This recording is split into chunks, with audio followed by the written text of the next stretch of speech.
आप सुन रहे हैं स्टेटस ऑफ स्टेट। इस कार्यक्रम के जरिए हम भारत के विविध राज्यों में स्वास्थ्य और स्वास्थ्य सेवाओं पर चर्चा करते हैं और स्वास्थ्य की स्थिति, स्वास्थ्य से जुड़ी नीति, कार्यक्रमों और जमीनी वास्तविकताओं को बारीकी से देखते हैं। भारतीय संविधान के अनुसार सार्वजनिक स्वास्थ्य यानी पब्लिक हेल्थ राज्यों की जिम्मेदारी है। जुड़िए इस कार्यक्रम से जहां हम विभिन्न राज्यों के स्वास्थ्य विशेषज्ञों से स्वास्थ्य से जुड़ी विशेष परिस्थितियों, चुनौतियों और समाधानों के बारे में बात करते हैं। ये कार्यक्रम पुणे में स्थित इंडियन लॉ सोसाइटी के centre of health equity law and policy द्वारा आपके लिए लाया गया है। मैं हूँ शिवांगी राय, इस एपिसोड के लिए आपकी होस्ट। इस एपिसोड में हम छत्तीसगढ़ पर चर्चा करेंगे। हमारे साथ हैं डॉक्टर योगेश जैन, एक चिकित्सक और सार्वजनिक स्वास्थ्य विशेषज्ञ जो छत्तीसगढ़ राज्य में 25 सालों से काम कर रहे हैं। योगेश ने एम्स दिल्ली से बाल रोग में एमडी किया है और एम्स में ही कुछ वर्षों तक पढ़ाया भी है। योगेश एक सार्वजनिक स्वास्थ्य चिकित्सक के रूप में काम करते हैं।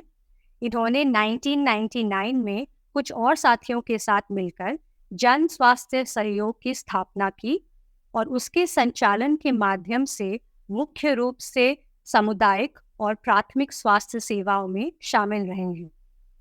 जेएसएस ने करीब 3000 से अधिक सबसे पिछड़े समूहों के लोगों की सहायता की है। सामुदायिक स्वास्थ्य कार्यक्रम से मिली सीख का उपयोग करते हुए योगेश नैदानिक देखभाल, प्रलेखन, अवलोकन, अनुसंधान, स्वास्थ्य संबंधी प्रौद्योगिकी के विकास, प्रशिक्षण और वकालत के माध्यम से ग्रामीण गरीबों के लिए स्वास्थ्य निर्धारित करने वाले विविध मुद्दों को संबोधित किया है। भूख और अत्यधिक गरीबी की दृष्टि से स्वास्थ्य और बीमारियों को देखने के बाद योगेश मानते हैं कि सभी का स्वास्थ्य सुनिश्चित करना सरकार की प्राथमिक जिम्मेदारी है और स्वास्थ्य सेवाओं का निजीकरण यानी प्राइवेटाइजेशन एक असामान्य समाज में आगे बढ़ने का सही रास्ता नहीं है।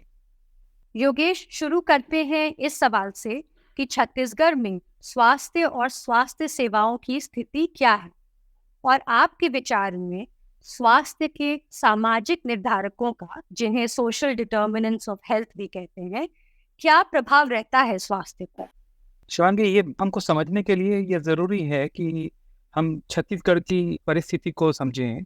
जैसे छत्तीसगढ़ मध्य भारत का जो एक राज्य है जिसमें प्रतिशत के हिसाब से देखा जाए तो आदिवासी सबसे ज़्यादा इसी में है। पूरे राज्य की 320 लाख मतलब 3.2 करोड़ जनसंख्या जो है उसमें से 33% लोग आदिवासी हैं।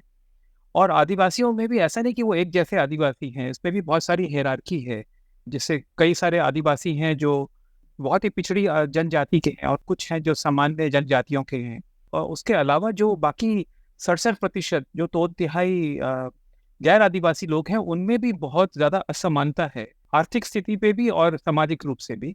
तो इन सब के कारण ये स्वास्थ्य के रूप में सबसे ज़्यादा झलकता है कि हमारे पास जो भी अभाव के कारण बीमारियां हैं वो बहुत अधिक संख्या में दिखती हैं छत्तीसगढ़ में।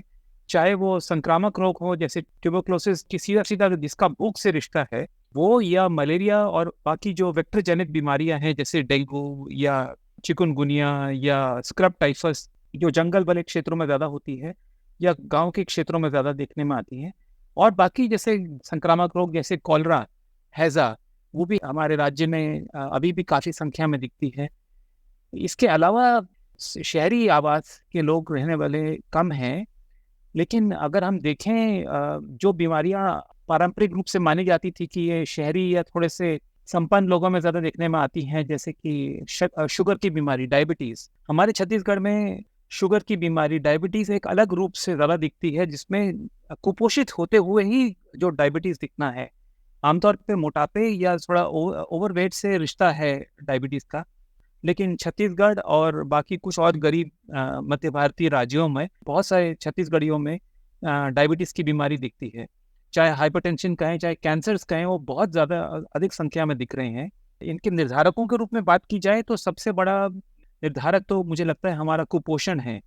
हमारे खाने की कमी जो झलकती है, या तो खून की कमी में, या प्लेन सिंपल जिसको हम कुपोषण बोलते हैं, जिसमें वजन कम होना और शरीर में कैलोरी और प्रोटीन दोनों कम होना। ये दोनों संख्या, ये किसी भी और राज्य से तुलना की जाए तो ये अनुपात हमारे यहाँ कम नहीं है। और क्यों ना हो, इसके अतिरिक्त होना संभव भी नहीं था, क्योंकि जिस राज्य में पूरे देश के सबसे गरीब लोगों का जो प्रतिशत है वो सबसे ज़्यादा है। मैं तो ये तक कहना चाहूँगा कि छत्तीसगढ़ अगर कोई एपी सेंटर बोलते हैं, जैसे जो धुरी हो असमानता की और अन्याय की भी स्वास्थ्य रूप में, उसका कहीं जो धुरी है वो शायद छत्तीसगढ़ में ही कहीं गिरेगी। इसके कारण ही हम सबको यहाँ काम करते हुए इसको देखने का पूरा अवसर मिलता है कि इतनी बड़ी संख्या में, इतनी ज़्यादा लोगों में इतनी परेशानियाँ दिख रही हैं। और यही अनुपात ने ही हमारे जो हम लोगों ने काम किया है और हमारे जो संघर्ष हैं, वो सब इसी ने ही निर्धारित किए हैं। योगेश, आपने बहुत स्पष्ट शब्दों में बताया कि सामाजिक असमानता, भेदभाव और गरीबी का गंभीर असर पड़ता है सामाजिक स्वास्थ्य पर और सामाजिक न्याय पर। क्या आप बता सकते हैं कि छत्तीसगढ़ की राज्य प्रणाली इन बुनियादी चुनौतियों पर क्या काम कर रही है, अगर काम कर रही है? और राज्य के इस सामाजिक संदर्भ और स्वास्थ्य की स्थिति में आप अपने काम का भी वर्णन करें जो आप अपने साथियों के साथ करते आ रहे हैं छत्तीसगढ़। तो मैं छत्तीसगढ़ में लगभग 25 साल पहले दिल्ली में अपने नौकरी छोड़कर कुछ अपने साथियों के साथ यहाँ आया। उससे पहले मैं दिल्ली में एक बड़े अस्पताल में पढ़ाता था और उसके बाद वहाँ काम भी करता था। छत्तीसगढ़ में आने के बाद हम लोगों ने एक प्राइमरी हेल्थ केयर, लोगों की जो मूलभूत सुविधाओं की व्यवस्था बनाने का काम हम लोगों ने ग्रामीण बिलासपुर में शुरू किया। सेवा के रूप से देखा जाए तो 3000 गांव के लोगों की जो सबसे बड़ी और ज़रूरी जो स्वास्थ्य की परेशानियां, उस पर काम करने के लिए शुरुआत की। काम करते करते हम लोगों को सीखने का मौका मिला कि बीमारियां और उसके जो निर्धारक हैं उनके बीच में क्या संबंध है, और कैसे उन परेशानियों के लिए हम सॉल्यूशंस या हल ढूंढ पाएं, उस पर हम काम करते आए। इसके कारण कुछ ऐसी चीज़ें हम लोगों ने निजात करी राष्ट्रीय स्तर पे भी, जिनको ले जाया गया, जैसे कि आशा प्रोग्राम, वो भी हमारे छत्तीसगढ़ के मितानिन कार्यक्रम से ही उत्पन्न हुआ। उसके अतिरिक्त ये जो हमारे जो गांव के जो छोटे अस्पताल, जैसे हेल्थ एंड वेलनेस सेंटर बोलते हैं, जहाँ पर सिर्फ बीमारियां ही नहीं, लेकिन जब हम बीमार नहीं होते हैं ताकि हम ठीक रहें, उस पर भी काम होने की संभावना बनी हुई है। जहाँ पर तीसरा, डॉक्टर और आशा के अतिरिक्त भी जो एक मध्य स्तरीय स्वास्थ्य कार्यकर्ता का, उसका भी हमने निजात किया, जिसको आजकल कम्युनिटी हेल्थ ऑफिसर के नाम पे जानते हैं। और उसके अलावा जो फुलवारी कार्यक्रम है, जो कि 3 साल से छोटे बच्चों के पोषण के लिए जो बड़ा प्रोग्राम है, वो भी हम लोगों ने इसका विकास किया और उसको देश के लिए ऑफर करने की कोशिश करी। इस किस्म के जो स्वास्थ्य की परेशानियों में हमको सीखने को मिला कि क्या तकनीकी और क्या उसके पीछे सामाजिक और राजनीतिक मुद्दे हैं, जिसके कारण बीमारियां कुछ ज़्यादा होती हैं, या बीमारियों के कारण। और बिलासपुर के अलावा छत्तीसगढ़ के जो उत्तरी आंचल है, सरगुजा जिसको बोलते हैं, वहाँ पर भी आप काम करने की कोशिश कर रहे हैं। इसके साथ हम कोशिश यही कर रहे हैं कि जो हम सीखते हैं और जो हम हल निजात कर पाते हैं, जो भी हमको कोई मौका मिलता है, उसमें हम इसको गरीबों के स्वास्थ्य के लिए उसकी एडवोकेसी, उसकी अगुवाई करने की कोशिश करते हैं, उसकी वकालत भी करने की कोशिश करते हैं। इसके साथ-साथ अगर कहेंगे तो ये जो चीज़ है, ये कुछ हुई ज़रूर है। यदि इस पे अगर हम आगे बात कर सकते हैं कि राज्य की जो स्वास्थ्य प्रणाली है, उस पे वो कैसे काम करती आई है। जब से ये राज्य बना 2000 में, उसे कोशिश तो उसकी चल रही है, कोई भी गरीब राज्य में जिसके पास जो संसाधन है उसके अनुसार। लेकिन जो चुनौतियाँ पहले से भी थी राज्य बनने के समय से, उसमें और कोई अतिरिक्त संसाधन और ज़्यादा ना मिलने के कारण हमारा जो स्वास्थ्य तंत्र है, चाहे ये माना जाए कि राज्य का मुद्दा होता है स्वास्थ्य की सुविधा चलाना, लेकिन उसमें सभी वही विकृतियां आ पाई हैं जो राष्ट्रीय स्वास्थ्य कार्यक्रम में हैं, और जो नीतियां निर्धारण राष्ट्रीय स्तर पे हुआ है, उसका खामियाजा राज्य भी भुगतते हैं और छत्तीसगढ़ के लोग भी भुगतते आए हैं। जो कार्यक्रम जो मैंने अभी पहले बताए, जैसे आशा कार्यक्रम, CHO का कार्यक्रम, या हेल्थ एंड वेलनेस सेंटर्स का कार्यक्रम, ये राष्ट्रीय स्तरों में भी इसका जो उपयोग ज़रूर हुआ हो, लेकिन ऐसा नहीं कि छत्तीसगढ़ में इनका उपयोग कहीं ज़्यादा होकर हमारे अपने कार्यक्षेत्र के अतिरिक्त इससे लोगों के जीवन में बहुत ज़्यादा असर पड़ा हो। तो मोटे तौर पे मैं खुश तो नहीं हूँ कि हमारे राज्य की जो स्वास्थ्य प्रणाली ने बहुत ज़्यादा कुछ काम कर पाया है। बाकी जैसे गरीब राज्य हैं, वो ही उसी तरीके से छत्तीसगढ़ राज्य की जो स्वास्थ्य प्रणाली है, वो भी जूझ रही है परेशानियों को हल करने में, और बहुत ही सीमित सफलता प्राप्त करी है उसने पिछले 25 साल में। तो जैसा कि आपने मितानिन प्रोग्राम का जिक्र किया, परिवर्तन लाने के इस प्रयास में आपने राज्य में कुछ न्याय संगत और जन केंद्रित मॉडल लागू किए। क्या उन्हें बड़े पैमाने पर, जैसे अन्य राज्यों में या राष्ट्रीय स्तर पर अपनाया गया है? मैं ये ज़रूर बताना चाहूँगा कि ये जो कुछ प्रयोग या हल हम लोग ढूँढ पाए, बहुत बड़ी-बड़ी स्वास्थ्य परेशानियों के लिए, जब उनको राष्ट्रीय स्तर पे भी ले जाया गया, तो इसमें से बहुत सारे इन हल को थोड़ा-सा तोड़-मरोड़ के उसको थोड़ा-सा बौना कर देने की प्रक्रिया चलती रही है। और उसी से मुझे चिंता है कि चाहे वो मितानिन कार्यक्रम से लेकर आशा कार्यक्रम तक आने में जो उसकी कुछ विशेषताएँ थी, उसमें कुछ कमी ज़रूर हुई है। वो कुछ तो होती ही हैं जब कोई प्रोग्राम को छोटे से बड़ा बनाया जाता है, राष्ट्रीय स्तर पे उसको लाया जाता है। लेकिन जितना उम्मीद थी कि कमी होगी, उससे कहीं ज़्यादा कमी हो गई, बौनापन हो गया उस कार्यक्रम में। और वही बात हम लोगों ने कम्युनिटी हेल्थ ऑफिसर, जो ये हमारा मध्य स्तरीय स्वास्थ्य कार्यकर्ता है, उसकी कैसे ट्रेनिंग होनी चाहिए, कैसे उसको उसकी देखभाल होनी चाहिए, उसमें भी परिवर्तन आया है। तो ये कार्यक्रम पूरे राष्ट्रीय स्तर पे अभी हो रहे हैं, लेकिन इसमें सुधार की संभावना और है। और जिस रूप से पहले शुरू करा गया था, उस रूप से अभी भी वो उस स्तर के नहीं बन पा रहे पूरे राष्ट्र में।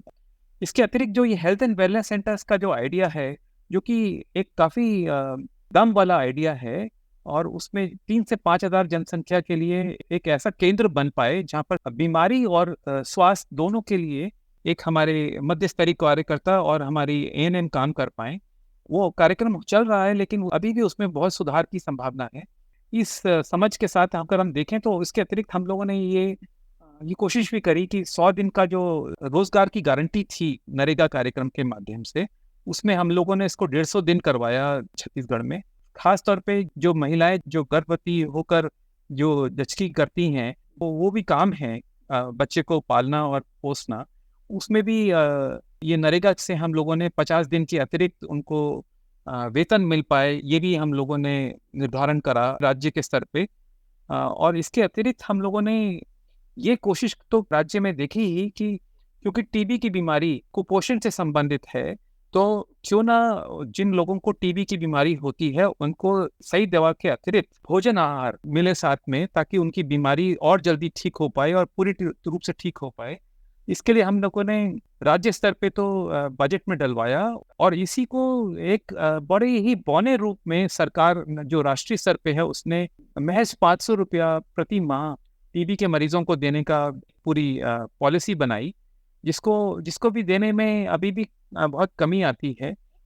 और आप देख रहे हैं कि उसके बाद अब उन्होंने ये भी किया कि अब इसको केंद्र सरकार ने, टीबी विभाग ने ये कोशिश करी कि वो 500 रुपये भी ना देने पड़े, और शायद कोई जो प्राइवेट दानदाता है वो गोद ले लें ऐसे टीबी मरीजों को अपनी क्षमता अनुसार, और उनको खाना वो उपलब्ध कराएं, ना कि हमारी सरकार। ऐसे भी हमारे कार्यक्रम को बौना करने की कोशिश चलती रही है राष्ट्रीय स्तर पे, एक सुंदर आइडिया को ना रहने देने के लिए। बाकी इसके अतिरिक्त हमने और कुछ चीज़ों में भी काम किया, जैसे हम लोग भी आप सबकी तरह न्यायालय गए, जब हमने देखा कि टीबी बीमारी में 1997 से ये चल रहा था कि टीबी की दवाइयाँ हफ्ते में 3 बार दी जाती। हम लोगों ने न्यायालय में प्रमाण दिखाकर भारत सरकार को बाधित किया कि वो सबको रोज़ दवा देने की कोशिश करी, जो कि पूरे दुनिया में दी जा रही थी, सिर्फ हमारे हिंदुस्तान के अलावा 5 देशों में ही हफ्ते में 3 बार दी जा रही थी। उसको हम लोगों ने परिवर्तन किया, जिससे टीबी के मरीजों का इलाज में ये विश्वास से हम कह सकते हैं कि उससे फ़ायदा मिला होगा। लेकिन उसमें ये परेशानी अब जो आ रही है, देखने आप सुन रहे होंगे कि टीबी की दवाइयों में भारत सरकार ने खरीदारी करनी में कोताही करी, और जिसके कारण कई लोगों की टीबी की दवा बीच में रुक भी गई पिछले कुछ महीनों में। इसके अलावा मलेरिया की भी हम लोगों ने बात को उजागर करना कि ये कितनी बड़ी परेशानी है। इसके कारण ही भारत एक राष्ट्रीय कार्यक्रम मलेरिया को समाप्त करने के लिए चला रहा है, जिसमें कुछ सुधार हो रहा है, लेकिन अभी भी हम देख रहे हैं कि पिछले दिनों में वो मलेरिया 2 साल में फिर वापस आने लग रहा है। कुछ राज्यों में मध्य भारत के।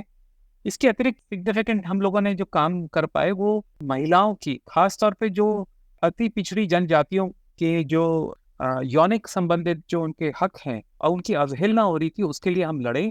उनका जो मानवीय और मैं कहूँगा कि कानूनी रूप से जो उनका हक है फैमिली प्लानिंग के लिए या गर्भ निरोधक तरीकों के लिए हनन हो रहा था उनके हकों का, उसके लिए भी हम लोगों ने लड़ा छत्तीसगढ़ के उच्च न्यायालय में, और जहाँ पर हम लोगों ने कोई सफलता भी प्राप्त करी। लेकिन अभी भी बहुत सारे ऐसी चीज़ें हैं जिसमें काम करने की आगे ज़रूरत है, और कई और विकास के और परेशानियों वाले जो क्षेत्र हैं जिसमें हमको अभी भी काम करने की आवश्यकता है। ये दुख की बात है योगेश कि कुछ पीपल सेंटर्ड मॉडल जैसे छत्तीसगढ़ में आप लोगों ने चलाया, उसको राष्ट्रीय स्तर पर अगर लागू किया, लेकिन थोड़े बौने तौर पे लागू किया। जिन प्रयासों का आपने उल्लेख किया वो सही में लोगों पे केंद्रित तो है, लेकिन इन प्रयासों का क्या असर रहा है, जमीनी स्थिति में क्या परिवर्तन देख पा रहे हैं? अभी के समय मेरा आकलन ये है कि ये कुछ आइडियाज जो हम लोगों ने जिनका निजात किया और जो हल हम ढूंढ पाए, उनसे परिवर्तन हुआ है, लेकिन बहुत ज़्यादा जिससे संतोष मिले ऐसा तो नहीं हुआ है। अगर हम उदाहरण के लिए बोले तो मलेरिया में हम लोगों ने ये कोशिश करके मलेरिया की रैपिड किट्स जो अभी सभी आशा के पास है, और सबसे जो उचित दवाइयाँ जो सबसे बढ़िया दवाइयाँ आशा के पास भी हों, तो उससे मलेरिया की परेशानी पक्की बात कम हुई। लेकिन ये असर हम देख रहे हैं कि जैसे ही थोड़ा-सा नज़र हटी, तो बीमारी अब दोबारा वापस आने की कगार पे है। उसके अतिरिक्त कोविड में हम लोगों ने देखा कई सारे राष्ट्रीय स्वास्थ्य कार्यक्रम वो बीमारी के कारण उसमें बहुत नुकसान हुआ। ख़ास तौर पे अगर मैं 2 उदाहरण दूँ, टीबी के कार्यक्रम में टीबी की बीमारी की संख्या बढ़ी और कुपोषण की भी परेशानी तो कम नहीं हो रही थी। तो जो हमारा टीबी उन्मूलन का जो हमारा कार्यक्रम चल रहा है उसमें हमको धक्का लगा। उसके अतिरिक्त हमारा जो वैक्सीनेशन प्रोग्राम था, टीकाकरण का कार्यक्रम भी काफ़ी समय तक बीच में बिगड़ा रहा। ये चीज़ें हमको बताती हैं कि बहुत सारी चुनौतियाँ बनी की बनी रह रही हैं। जो राष्ट्रीय फूड सिक्योरिटी एक्ट की बात करें, खाने के हक की जो एक्ट बना, छत्तीसगढ़ से ही काफ़ी शुरुआत हुई थी उसकी। और फुलवारी कार्यक्रम जो 3 साल से छोटे बच्चों जिसमें कुपोषण का सबसे ज़्यादा बुरा असर पूरे जीवन में दिखता है, उसके लिए जो भी कार्यक्रम चालू हुआ वो हम लोगों ने कुछ कस्बों में और गाँव में हम लोग शुरू कर पाए छत्तीसगढ़ में, ये उम्मीद करते हुए कि पूरा देश उसको ले पाएगा अपने सभी 3 साल से छोटे बच्चों की देखभाल के लिए। मैं ये कह सकता हूँ इतने सालों बाद कि उसमें सफलता के हम कहीं भी पास में नहीं पहुँच पाए हैं, क्योंकि मुझे ये डर है फुलवारी कार्यक्रम की कि जो फंडिंग कम हो जाए तो वही बच्चों का पोषण वही का वहीं वापस पहुंच जाएगा, क्योंकि मूल परिवर्तन तो हुए नहीं है बच्चों के घरों में खाने की उपलब्धता के बारे में। तो ये बात सही है कि हम एक सीढ़ी की बात करें तो सभी राज्यों को अगर उसमें लाइन से लगाया जाए, छत्तीसगढ़ की बात करें तो एक समय था जब हम स्वास्थ्य के रूप से नीचे वाले पायदान पे थे, उससे अगर हम नीचे से 5वें पायदान पर आ जाएं तो संतोष के लिए तो कोई उसमें बात नहीं है। हमारे लिए ये सिर्फ ये दिखा रहा है कि चुनौती बनी हुई है और एक बहुत ही अति इमरजेंसी वाली सिचुएशन से अब हम गंभीर स्थिति पर आ गए हैं। बच्चों के पोषण स्तर की बात की जाए या बड़ों के पोषण स्तर की, कि जो कुपोषण की स्थिति मैंने मध्य भारत के हमारे जो मैदानी क्षेत्रों में देखी है, इसमें कई सारे पुरुषों का औसत वजन 50 से भी कम किलो, 48 किलो, और महिलाओं का औसत वजन 41-42 किलो होना, ये आजकल भी दिखता है। अगर यही स्थिति रहेगी तो हमारी बीमारियां किसी भी रूप से कम हो जाए जो अभाव से संबंधित हैं, ऐसा सोचना भी शायद बेमानी होगा। आप कह रहे हैं कि सुधार तो है लेकिन बड़े पैमाने पर नहीं है। तो योगेश, आपको क्या लगता है कि ऐसी क्या चुनौतियां हैं जो बड़े स्तर पर सुधार को रोक रही हैं? क्या ये राजनीतिक इच्छा शक्ति, स्वास्थ्य बजट की कमी, तकनीकी क्षमता की कमी, या इन सभी कारणों का मिश्रण है? ये हमारे एक राज्य के एक मुख्यमंत्री ने बहुत समय पहले ऐसा बोला था कि छत्तीसगढ़ के लोग अमीर धरती के गरीब लोग हैं। बहुत सारे संसाधन हैं, प्राकृतिक संसाधन हैं, लेकिन वो सब संसाधनों का यहाँ से दोहन तो हो जाता है, चाहे वो कोयला हो, चाहे वो बिजली हो, और हम एक पावर सरप्लस राज्य होते हुए भी हम किसी भी रूप से आर्थिक रूप में हम सुधार नहीं हुआ है। और ये बात भी दूसरा समझने की है कि जो गरीब लोग होते हैं उनको गरीब स्वास्थ्य सिस्टम भी मिलते हैं। और ये ऐसा नहीं कि कोई भी राज्य जैसे छत्तीसगढ़ है या कोई और गरीब राज्य, उसको हम बीमारू राज्य बोलने का जो ये एक तोहमत बोली जाती है, वो सिर्फ कोई तकनीकी चीज़ों की कमी के कारण नहीं है कि यहाँ पर उस किस्म की दवाइयाँ नहीं है या उस अस्पताल नहीं होगा। वो बात सही है कि वो एक मिश्रण है, कोई पॉलिटिकल कमिटमेंट नहीं है कि लोगों को स्वास्थ्य की सुविधा पूरी मिले, यूनिवर्सल हेल्थ केयर।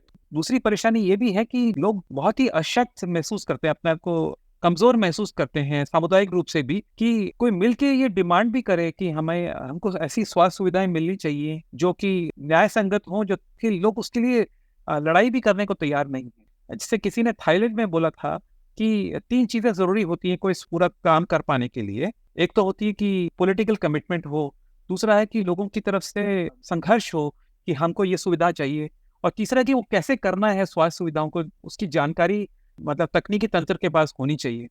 हमारे पास ये जानकारी है कि हमारे पास कैसे कर सकते हैं इस काम को। ये राष्ट्रीय स्तर पे ये देखा जा चुका है, कैसे स्वास्थ्य सबको यूनिवर्सल हेल्थ केयर सबको दी जाए।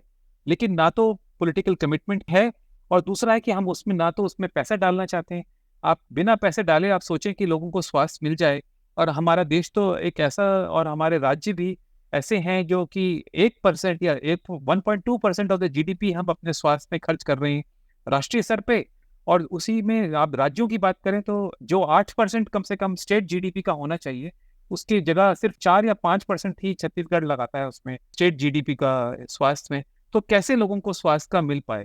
और उसके अलावा चाहे हम लोगों ने कोशिश करी अलग-अलग सरकारों में भी, जो पिछले 20 साल में छत्तीसगढ़ में सरकारें आई हैं, उसमें भी हम कहीं सफलता नहीं प्राप्त कर पाए, क्योंकि जो स्टेट की कैपेसिटी भी है, सिस्टम की कैपेसिटी भी है काम करने की, कई बार पैसा आ भी जाता है राष्ट्रीय स्तर से, उसको वापस कर देते हैं क्योंकि हमारे पास वो सिस्टम ही नहीं बना पाए ताकि हम उसको खर्च भी कर पाएँ। हम उसके ऊपर हम कई सारे गलत फैसले भी लेते हैं राजनीतिक स्तर पर, सिस्टम के स्तर पर। जैसे कि आज से 15 साल पहले छत्तीसगढ़ सरकार ने कोशिश करी कि सारे जो लैबोरेटरीज़ हैं, जो लैब्स हैं, जो स्वास्थ्य सिस्टम में हैं, उनको प्राइवेटाइज़ कर दिया जाए। लेकिन वो चला नहीं है, ये तो ख़ैर गनीमत थी। लेकिन उसके अतिरिक्त हम लोगों ने देखा कि ये जो पूरा जो प्रधानमंत्री जन आरोग्य योजना है, जो कि आप सब जानते हैं कि एक इंश्योरेंस कार्यक्रम है, जिसमें कुछ गरीबों को कुछ बीमारियों के लिए और कुछ स्तर पर इलाज मिलता है। ऐसा नहीं कि उसको सभी बीमारियों के लिए सभी चीज़ों का इलाज मिले। वो आप जानते हैं कि वो सिर्फ़ आउट पेशेंट केयर के लिए उपलब्ध है, और कुछ बीमारियों के लिए जिसमें भर्ती करके ऑपरेशन करना पड़े, उस चीज़ के लिए ज़्यादा उपलब्ध है, ना कि सभी बीमारियों के लिए। और रोकथाम के लिए उसमें कोई पैसा नहीं है जन आरोग्य योजना में। तो ये इस किस्म की जो टूटी-फूटी सुविधा, स्वास्थ्य सुविधा लोगों को उपलब्ध है, उसका कारण राजनीतिक भी है, सिस्टम का भी है, और मुझे लगता है कि साथ में एक थके हुए जो एक समाज में इतनी शक्ति भी नहीं है कि वो अपने आप को जोड़कर संघर्ष कर पाए, अपने हक के लिए लड़ाई कर पाए। ये एक बहुत ही चिंताजनक स्थिति पैदा करती है। योगेश, आपने कहा कि स्वास्थ्य को एक अधिकार के तौर पर डिमांड नहीं कर रहे लोग, उसकी एक जमीनी मांग नहीं है, और शायद ये डिसएम्पावरमेंट, अशक्तता की वजह से। क्या इसीलिए स्वास्थ्य सेवाओं में सुधार एक चुनावी मुद्दा नहीं बन पाता है? आपने बहुत सटीक बोला इस बात को। देखिए, जो स्वास्थ्य के हक का जो संघर्ष होता है, उसमें एक निहित चुनौती है। क्या होता है कि जब आप बीमार होते हो, आपकी इच्छा होती है कि आप किसी तरीके से आपको इलाज मिल जाए। आप उस समय संघर्ष करने की स्थिति में नहीं होते हो, अपनी आवाज़ को बुलंद करके उठाने की स्थिति में नहीं होते हो। और जिस समय आप बीमार नहीं होते हो, उस समय आपको लगता ही नहीं है कि आपको अभी ज़रूरत है स्वास्थ्य सुविधाओं की। किसी और को, जिसको बीमार को ज़रूरत होगी, मुझे तो नहीं है।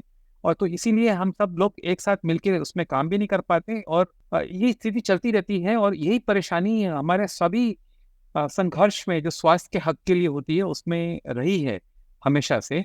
तो एक रूप से हमें हमेशा अपेक्षा रहती है कि एक माई-बाप सरकार हमको शायद कुछ दे दे, और इसमें हम कुछ कर नहीं पा रहे। इसीलिए जो ये स्वास्थ्य के जो हक की जो आंदोलन है, वो कभी बहुत ज़्यादा सफल नहीं हो पाए हैं। ये हम देखते आए हैं पिछले 15-20 साल से भी। और जिस किस्म की अशक्तता हमारे समाज में इस समय छत्तीसगढ़ में जो दिखती है, उससे ये परेशानी और कहीं ज़्यादा बड़ी चुनौती दिखती है। शायद लोगों ने खाने के हक के लिए लड़ाई करी हो, रोज़गार की गारंटी के लिए लड़ाई करी हो, लेकिन स्वास्थ्य के हक की लड़ाई मुझे लगता है कि हम अभी बहुत पीछे हैं। जैसा आपने पहले कहा, प्रधानमंत्री जन आरोग्य योजना के कवरेज में बहुत सारे अपवाद हैं, शर्तें हैं, जिसके कारण ये सीमित है। अगर पीएमजे सभी लोगों को फ्री ट्रीटमेंट नहीं दे, या सभी प्रकार के इलाजों को कवर नहीं करता। तो क्या ये सही में यूनिवर्सल हेल्थ कवरेज है या सार्वभौमिक है? प्रधानमंत्री जन आरोग्य योजना एक इंश्योरेंस कार्यक्रम है और सभी इंश्योरेंस कार्यक्रमों की तरह उसमें इंश्योरेंस कंपनी को ही सबसे ज़्यादा तवज्जो दी जाती है। तो ये कार्यक्रम तो किसी भी रूप से सभी बीमारियों के लिए, सभी लोगों के लिए तो है ही नहीं, तो इसको यूनिवर्सल सोचना तो बेमानी होगा। जिस रूप से प्रधानमंत्री जन आरोग्य योजना छत्तीसगढ़ में और मैं कहूँगा कई और राज्यों में भी चल रहा है, वो कुछ गरीबों के लिए, जो कि निर्धारित हुए थे 2011 की सेंसस की जानकारी के अनुसार, या कुछ बीमारियों के लिए, वही बीमारियां जिनके लिए अस्पतालों में कुछ सर्जरी या कुछ और छोटे-मोटे भर्ती करके काम किया जाए। और स्वास्थ्य सुविधाओं में जो अलग-अलग हमारे रूप होते हैं, जैसे प्रिवेंटिव केयर है या डायग्नोस्टिक केयर है या इलाज का है या फिर बाद में रिहैबिलिटेशन या जो जब विकलांगता की केयर होती है, उसमें से सिर्फ कुछ प्रोसीजर्स को जो भर्ती करके किए जाते हैं, उन्हीं चीज़ों के लिए उपलब्ध है। प्रिवेंशन के लिए या स्वास्थ्य सुधार करने के लिए जो प्रमोशन का काम होता है, उसमें कोई भी इसकी उपलब्धता नहीं है। ये टूटा हुआ एक झुंझुना है जो कुछ लोगों को मिल जाता है अपने आप को संतुष्ट करने के लिए। ये मेरे किसी मित्र ने ऐसा भी बोला था कि ये लिक्विड ऑक्सीजन की तरह है। अजीत की फ़िल्म में उसने बोला था कि ऑक्सीजन आपको मरने नहीं देगा और लिक्विड आपको जीने नहीं देगा। तो उस तरीके से एक टूटा-फूटा सा एक स्वास्थ्य की सुविधा लोगों को कुछ दी गई। जो उसकी एक और बहुत बड़ी चुनौती है पीएमजेएवाई कार्यक्रम की, वो ये है इसका उपयोग, ये खर्चा तो है वो सरकार कर रही है हमारे टैक्स से निकाल के, इसमें जो पैसा डाला गया, लेकिन इसका जो उपयोग है वो प्राइवेट जो अस्पताल हैं वही इसका 2/3 से ऊपर इसमें क्लेम करते हैं कोई भी इंश्योरेंस कार्यक्रम में। तो अब जब तक हमारे पास एक सशक्त राष्ट्रीय कार्यक्रम ना हो जो कि सरकार के द्वारा इसकी क्वालिटी निर्धारित हो और वही उसको उपलब्ध कराए सरकारी अस्पतालों में, तब तक ये ऐसा होता ही रहेगा कि सरकार इसकी फंडिंग करेगा और प्राइवेट अस्पताल इसमें से पैसा अपने लिए क्लेम करते रहेंगे कुछ इलाज देने के एवज में। ये किसी विशेष उदाहरण के रूप में अगर आप सुनना चाहें, तो मैंने जैसे बताया था कि डायबिटीज़ की बीमारी हमारे क्षेत्र में भी काफ़ी बड़ी परेशानी है। इसके इलाज के लिए कुछ खून की जाँचें, जो विशेष जाँचें होती हैं, वो भी लगती हैं। उसके अतिरिक्त जो दवाइयाँ होती हैं, वो आमतौर पे मुँह से खाने वाली दवाइयाँ होती हैं, जो बड़े लोगों की शक्कर की बीमारी होती है, शुगर की बीमारी। लेकिन कई बार वो बीमारी का अगर ठीक से इलाज ना हो और खाने-पीने पे कंट्रोल ठीक से ना हो, इसके जो दुष्परिणाम में कई बार ऐसा होता है कि आपके खून की सप्लाई आपके टाँग में कम हो जाए, उसमें सुन्नपन हो और उसके बाद वो सड़ जाए, उसमें कई बार टाँग काटनी पड़ती है। ये जो पीएमजेएवाई है, सिर्फ़ भर्ती मरीज़ों के लिए सुविधा है। तो यदि आपको डायबिटीज़ की बीमारी का कंट्रोल करने के लिए जो दवा लेनी है, वो तो आपको नहीं मिलेगी क्योंकि वो 2 ओपीडी वाली दवा है। लेकिन अगर आपको टाँग काटनी पड़ जाती है बाद में, कभी आपका अगर शक्कर की बीमारी गंभीर हो गई, तब उसको काटने के पैसे पीएमजेएवाई से मिल जाएँगे। तो आप ये सोचिए कि क्या विडंबना है कि किसी को अधूरी दवा का, अधूरी स्वास्थ्य प्रणाली का ये क्या रूप है, ये उदाहरण बताता। आपने जो उदाहरण दिया है, वो काफ़ी गंभीर है कि डायबिटीज़ के इलाज और मैनेजमेंट के लिए जो जाँच या दवाइयों की ज़रूरत है, उसका एश्योरेंस नहीं है। लेकिन डायबिटीज़ के चलते अगर एम्पुटेशन की ज़रूरत पड़े, तो वो पीएमजे के ज़रिए हो सकता है। ये स्पष्ट करता है कि अकेले बीमा कार्यक्रम लोगों का स्वास्थ्य सुनिश्चित नहीं कर सकते। योगेश, जैसा आपने बताया कि पीएमजे के तहत 70% इलाज निजी क्षेत्र यानी प्राइवेट सेक्टर के द्वारा प्रदान किया जा रहा है। क्या आप बता सकते हैं कि इसका राज्य की सार्वजनिक स्वास्थ्य प्रणाली पर क्या असर पड़ता है? देखिए, जो गैर संक्रामक रोग हैं, जो कि अब बहुत अधिक संख्या में दिखते हैं, जैसे डायबिटीज़ की बीमारी है, हाइपरटेंशन है, कैंसर है, पीएमजेएवाई के अतिरिक्त भी इनका इलाज आमतौर पे प्राइवेट सेक्टर में ज़्यादा अभी देखने में आ रहा है। और इसी का फ़ायदा उठाकर पीएमजेएवाई में भी अगर इन बीमारियों का इलाज किया जाता है, तो वो प्राइवेट सेक्टर में ही ज़्यादा हो रहा है। इसके कारण क्या हो रहा है कि जो हमारा जो सरकारी स्वास्थ्य कार्यक्रम है, वो और गरीब होए जा रहा है। और लोगों के पास कोई चॉइस ही नहीं होती कि, तो अगर किसी को भी अगर कोई कर्जा लेके भी जाना है, तो वो अपना इलाज जहाँ पर उसको मिल पाएगा, चाहे उसके लिए वो लुट जाए, चाहे उसका सारी ज़मीन छिन जाए, उसको वो प्राइवेट सेक्टर में जाता है। इसके कारण हमारे ये विचार बन जाता है कि लोगों की इच्छा है कि वो प्राइवेट सेक्टर में जाना चाहते हैं। और फिर नीतियां बनती हैं जिसमें प्राइवेटाइज करने का हमारी तरफ से काफ़ी लोग उसकी अगुवाई करते हैं कि हम अपने स्वास्थ्य सिस्टम को प्राइवेटाइज करें। जो लोगों के पास पहले कोई चॉइस ही नहीं थी, उनके पास कोई मौका ही नहीं था, अगर वो सरकारी में जा पाते तो उनको इलाज मिलता ही नहीं, इसके कारण वो प्राइवेट सेक्टर जा रहे हैं, तो उसको लोगों की इच्छा बना दिया। ये भी एक देखने में आ रहा है। और अभी के समय देखा जाए तो जो हमारी सरकारी सुविधाएं हैं वो शायद कुछ मैटरनल केयर, जैसा बच्चा की केयर के लिए तो शायद उपलब्ध अभी कुछ मिल जाता है, लेकिन बाकी जितनी भी गंभीर परेशानियां हैं जिसमें हमको और ज़्यादा तकनीकी इलाज और थोड़े सीनियर डॉक्टरों की आवश्यकता है, उसमें हम लोगों को अभी भी प्राइवेट सेक्टर में जाने की कोशिश रहती है। और इसी के कारण मुझे ये चुनौती दिखती है कि पीएमजेएवाई इस मामले में बिल्कुल फेल हो गया। धन्यवाद योगेश, इसको इतने विस्तार से बताने के लिए। ये जाहिर है कि इस योजना में कई ऐसी दिक्कतें हैं जो इसके लाभ को सीमित कर रहा है। मैं अब प्राथमिक स्वास्थ्य के मुद्दे पर आना चाहूंगी। छत्तीसगढ़ में प्राथमिक स्वास्थ्य सेवाओं की क्या स्थिति है, क्या अवस्था है, और राज्य सरकार स्वास्थ्य के लिए किस तरह का बजट निर्धारित करती है? अभी अगर हम बात करें तो राष्ट्रीय स्तर में जो स्वास्थ्य का जो बजट होता है, जो राष्ट्रीय स्वास्थ्य कार्यक्रम के तहत हमारे जो देश है वो 1.2 या 1.1% अपने जीडीपी का फंड स्वास्थ्य में लगाता है, और वो बहुत ही कम है, इसमें कोई शक ही नहीं है। अगर हम तुलना करें किसी भी देश की तो उसमें वो जो गरीब देश भी हैं दुनिया में, उसमें वो 3 से 6% तो लगाते ही हैं। कई देश तो 12 से 18% लगाते ही हैं। अगर हमारा अभी 1.1% होगा तो कैसे काम चलेगा? और सारी जिम्मेदारी राज्य सरकारों के ऊपर डाल दी जाता है, जिनसे उम्मीद करी जाती है कि वो 60% अपना खर्चा स्वास्थ्य का वो वहन करें। तो उनके पास तो ज़्यादा स्रोत ही नहीं है कि उनको पैसे कहीं से इकट्ठा कर पाएँ, तो वो कई बार शराब के सेवन से या उसमें जो ये जो सिन टैक्स है, इनसे अपना स्वास्थ्य सुविधा चलाने की कोशिश करते हैं। तो इसके कारण अभी के समय जो पैसे की उपलब्धता है राज्य के स्वास्थ्य कार्यक्रमों के पास, वो बहुत ही लचर है। और जो कुछ रहा सहा पिछले 5 साल की जो कोरोना ने हमारे स्वास्थ्य की जो इकोनॉमी है, आर्थिक स्थिति है राज्यों की, उसको बिल्कुल चौपट कर दिया है। इसी के कारण अभी के समय तो आर्थिक रूप से देखें तो हमारे स्वास्थ्य कार्यक्रम बहुत ही दयनीय स्थिति में पहुंच गए हैं। आपने कुछ समय पहले ट्यूबरक्लोसिस यानी क्षय रोग को लेकर कुछ उदाहरण दिए थे। हम सभी जानते हैं कि टीबी एक बड़ी समस्या है भारत में, और इसको 2025 तक खत्म करने का अभियान भी चलाया जा रहा है सरकार के द्वारा। हालांकि मुझे नहीं लगता कि किसी को भी वास्तविक रूप से इसकी उम्मीद थी, और कोविड के चलते भी इस अभियान में कुछ मुश्किलें आई हैं। आपने बताया कि कुपोषण भी टीबी से बहुत नज़दीकी तौर से जुड़ा हुआ है। क्या आप हमें बता सकते हैं कि छत्तीसगढ़ में टीबी की क्या स्थिति है, और टीबी के इलाज को लोगों तक पहुंचाने के लिए और प्रसार को रोकने के लिए ज़मीनी स्तर पर कोई सरकारी प्रयास दिखाई दे रही है? क्या आपको टीबी पर नियंत्रण पाने के लिए कोई आशाजनक संकेत दिखते हैं छत्तीसगढ़ में? मुझे तो ज़्यादा उम्मीद नहीं दिखती है, लेकिन फिर भी मैं आपको कुछ सच्चाइयों से अवगत कराता हूँ। ट्यूबरक्लोसिस की जो बीमारी है, कहने को तो कई सारी उसके निर्धारक हैं, लेकिन उसमें कुपोषण सबसे बड़ा है।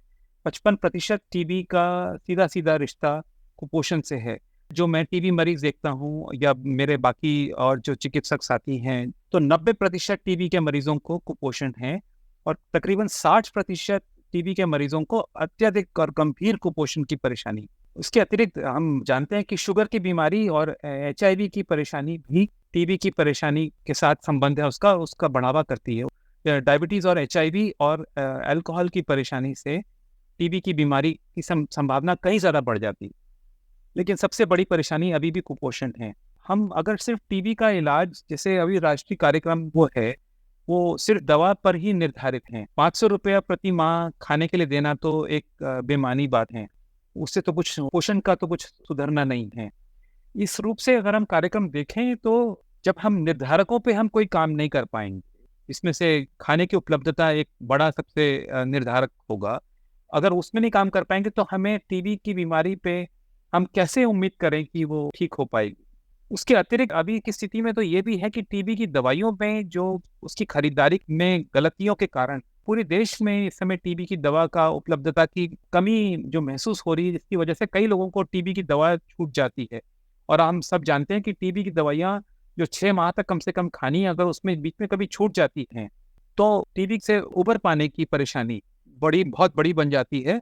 और साथ में रेजिस्टेंट टीबी जिसमें कोई दवा काम ना करे, या बहुत ही महंगी दवाइयाँ काम करें, या बहुत ही जो साइड इफेक्ट्स वाली दवाइयाँ काम करें, वही स्थिति मल्टी ड्रग रेजिस्टेंट टीबी की बनने की संभावना बढ़ जाती है यदि कोई टीबी की दवा बीच में छोड़ता है तो जब से ये कोरोना की 2019 से हम लोगों ने ये देखा कि ये परेशानी बढ़ती आई है, हम अभी भी बहुत बुरी स्थिति में हैं। जिन मरीजों को आजकल हम देखते हैं, जिनकी दवाइयाँ सरकारी कार्यक्रम से कभी टूट गई क्योंकि बीच में उनको सरकार से दवा नहीं मिल पाई कोविड के कारण, और वैसे ही जो पहले से भी बुरी थी खाने की परिस्थिति, उन सब के कारण टीबी की परेशानी पहले से कहीं ज़्यादा बुरी हो गई। और इस कारण ये उम्मीद करना कि हम 2025 तक टीबी पे थोड़ा अंकुश लगा पाएँ, वही हम ये उम्मीद कर सकते हैं। इसको ख़त्म कर देना बीमारी को, ये तो कहना भी मुझे लगता है हँसने जैसी बात होएगी। आप सोचिए कि व्यक्तिगत स्तर पे इतना इतना दर्द होता है जब टीबी के मरीज़ आपके पास आके कहते हैं कि वो दवा लेना चाहते हैं। क्योंकि पारंपरिक रूप से जब कोई टीबी की दवा छोड़ देता था या किसी का इलाज नहीं हो पाता था, तो हम मरीजों को ही कहते थे कि आपकी कोताही के कारण आपने दवा छोड़ दी, क्योंकि आपको ठीक लगा तो आपने दवा छोड़ दी। इसमें तो पूरा जो स्वास्थ्य तंत्र है, राष्ट्रीय स्तर से लेके हमारे राज्य स्तर का, उसी के ऊपर ही इल्ज़ाम लगना चाहिए कि उन्होंने ही लोगों को टीबी बीमारी को ख़त्म करने में कोई भी काम ठीक से नहीं किया।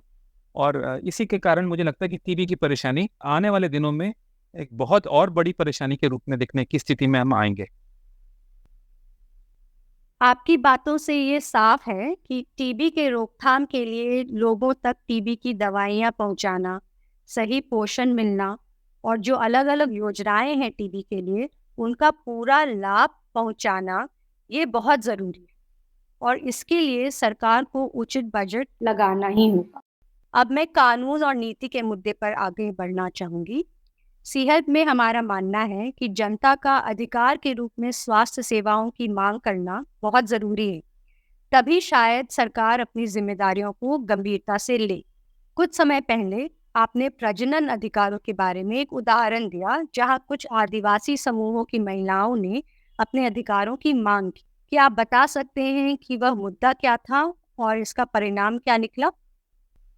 हमारे राज्य में और आसपास के और राज्यों में, मध्य प्रदेश और झारखंड में कई सारे अति पिछड़ी जनजातियों के समूह हैं। इनमें से बैगा लोग भी एक हैं। और क्योंकि इनकी संख्या बच्चों की कुछ समय से थोड़ी कम हो रही थी, इस कारण क्योंकि उनकी बीमारियों से मृत्यु हो रही थी, तो सरकार ने एक आदेश निकाला आज से तकरीबन 25 साल पहले कि जो महिलाएं अति पिछड़ी जनजातियों की हैं, जिनकी संख्या कम हो रही है, उनमें गर्भ निरोधक तरीके अपनाने का उनको हक ना दिया जाए, और उनको यदि वो अगर ऑपरेशन करा के अपना नसबंदी करानी हो तो उसका भी हक उनसे छीना गया।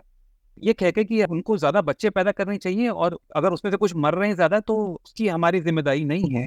ये सरकार की आदेश का एक रूप से बिना कहा हुआ एक संदेश था। तो इसमें उन महिलाओं में बहुत रोष था कि क्या हम बच्चे ही करते रहेंगे हमेशा, और देखते रहेंगे कि हमारे बच्चे कुछ मर भी जाते हैं। तो इलाज पानी का तो सुविधा के लिए हम प्रयास कर ही रहे थे, लेकिन हम लोगों ने उनका एक प्रजनन का हक और गर्भ निरोधक वस्तुओं का हक और अपने परिवार का नियोजन का भी हक, जो किसी भी व्यक्ति या किसी भी महिला या पुरुष का होना चाहिए, उनकी हमने मदद करके छत्तीसगढ़ के हाई कोर्ट में इस पे अपनी याचिका दायर की।